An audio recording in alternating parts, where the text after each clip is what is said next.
یہ رمضان کی چھوٹی چھوٹی سنتیں ہیں جو اکثر ہم روٹین میں بھول جاتے ہیں، لیکن ان پر عمل کا جو اجر ہے وہ بہت بڑا ہے۔ سب سے پہلا سحری کو لیٹ کرنا۔ آپ صلی اللہ علیہ وسلم نے فرمایا، میری امت خیر پر رہے گی جب تک افطار جلدی اور سحری دیر تک کرتی رہے گی۔ سحری کو لیٹ کرنے کا مطلب یہ نہیں کہ فجر کا وقت ہو جائے، بلکہ آخری وقت تک سحری کرنا اور افطار جلدی کرنا۔ جیسے ہی سورج غروب ہو بنا وجہ دیر نہ کرنا۔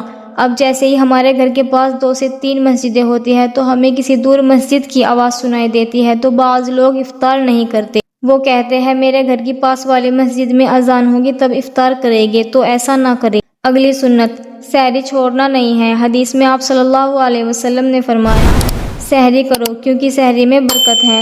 اگر بھوک نہیں ہے، نیند زیادہ آ رہی ہے یا کچھ پکا ہوا نہیں ہے، پھر بھی سحری چھوڑنی نہیں چاہیے، چاہے پھر 1 گھونٹ پانی یا 1 کھجور ہی کیوں نہ ہو۔ اگلی سنت افطار کی دعا پڑھنا۔ افطار کھجور سے کرنا، اگر کھجور نہ ہو تو پانی سے۔ اگلی سنت روزے کے دوران زبان کی حفاظت کرنا، جھوٹ غیبت بحث سے بچنا، ورنہ روزہ صرف بھوک پیاس کا رہ جائے گا۔ اگلی سنت مسواک کا استعمال کرنا، روزے کی حالت میں مسواک سنت ہے۔ اگلی سنت زیادہ سے زیادہ قرآن کی تلاوت کرنا۔